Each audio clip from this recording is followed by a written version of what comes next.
Walmart is a multinational retailer with 11,735 stores worldwide. Over 6,000 of those stores are located outside of the United States. Walmart has entered 27 countries, including Argentina, Brazil, Canada, China, Costa Rica, and many more. The map to the right shows highlighted in red which countries Walmart is present in. The map is about a year old, so it lacks a few of the new countries, but is still very relevant. So a little bit about Walmart. The company is 56 years old. The first Walmart opened by the founder Sam Walton in July of 1962 in the town of Rogers City, Arkansas. They first went into wholesale in 1983 by opening their Sam's Club. This was a membership-based store, and you could buy in bulk for at a lower price.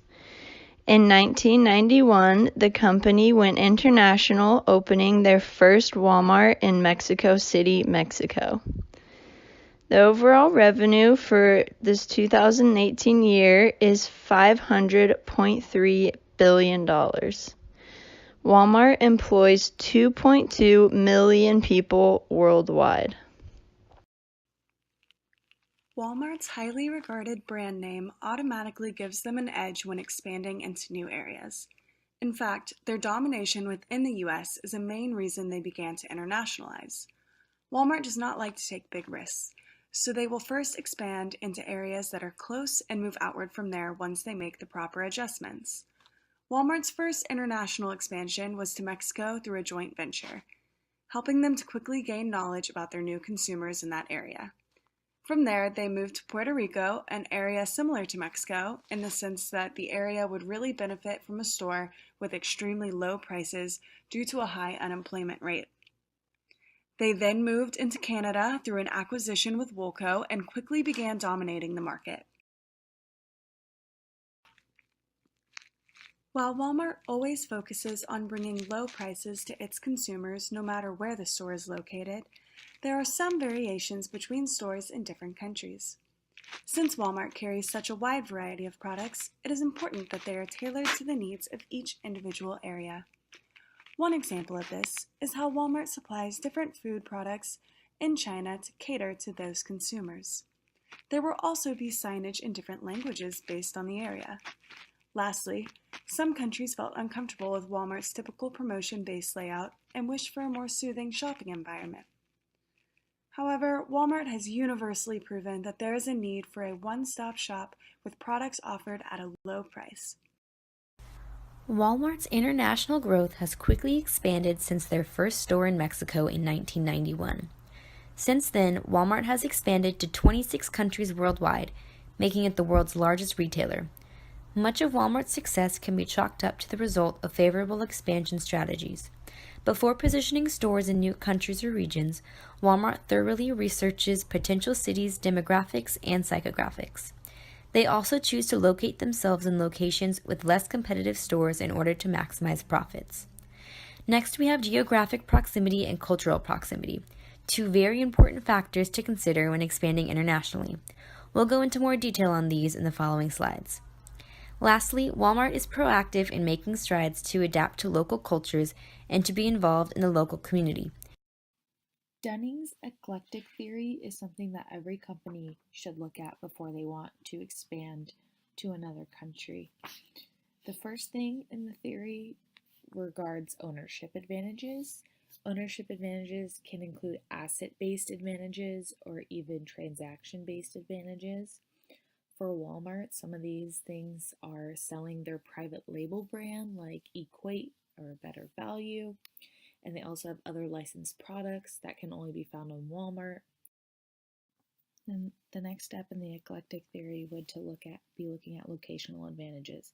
So specifically for Walmart, it'd be important to look at the low-cost land and labor in order for them to keep their extremely low prices. That is what Walmart is known for. Another thing that we've seen through Walmart, specifically since they have expanded to countries like Canada and Mexico, is the geographical proximity.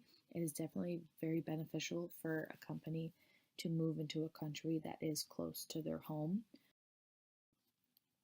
The last part of the eclectic theory is to look at the internalization advantages, and this pretty much means how a company is going to keep its secrets and their own information within its own company and not let anyone have access to them. So specifically, Walmart has their own communication system that is password protected and nobody can get into it unless you have authorized position.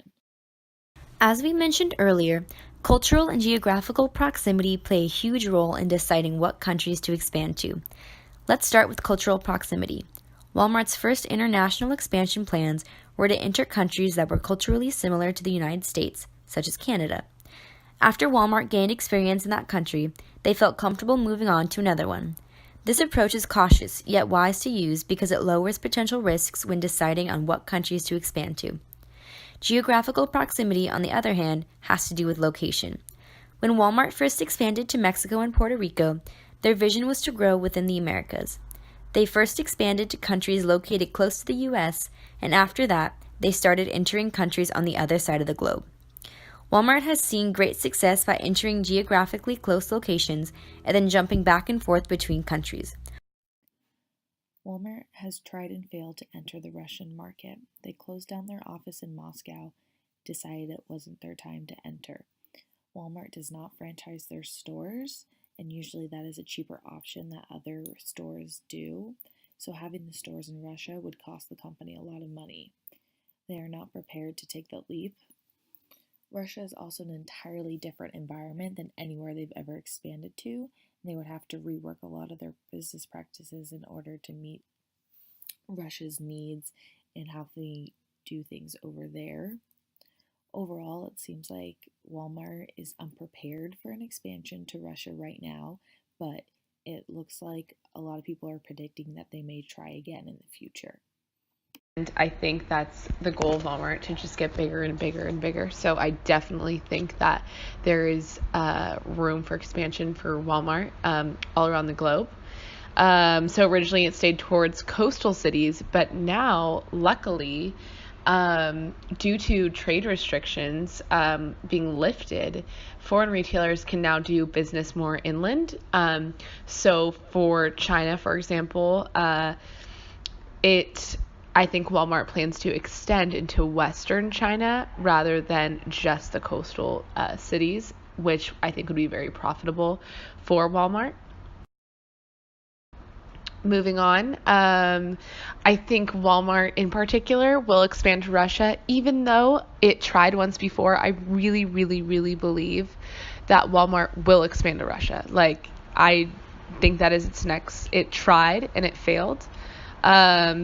Because it lost out on a bid for a discount store in 2010 and couldn't agree on a price for a chain called Oki before that. But I don't think that will hold them back. They've tried twice. I think third time's the charm. Why does Walmart want to go to Russia? Well, it's the ideal expansion because it has a population of 143 million with a GDP of 1.86 trillion and $23,744 GDP per capita. And initially Walmart stated that high incomes are important for Walmart when finding a place to expand to. So the highest income city in Russia right now is Lobnya. And it's located about like 15 kilometers from Moscow, which is good because Walmart also stated that it doesn't like to be in the city centers. It likes to be a little bit farther away from competition on its own. So all walks of life can go there. Russia's economy is expanding up to 4% if the oil stays the same. And it is among the top 3 profit markets in the world. And will be the largest consumer products market in 2024, and is lowest in the world for household debt, which is huge for Walmart. They don't want to expand to a country that has a large amount of household debt. The strategies, I think they're going to first expand to Lobnya and then expand further into Russia and around.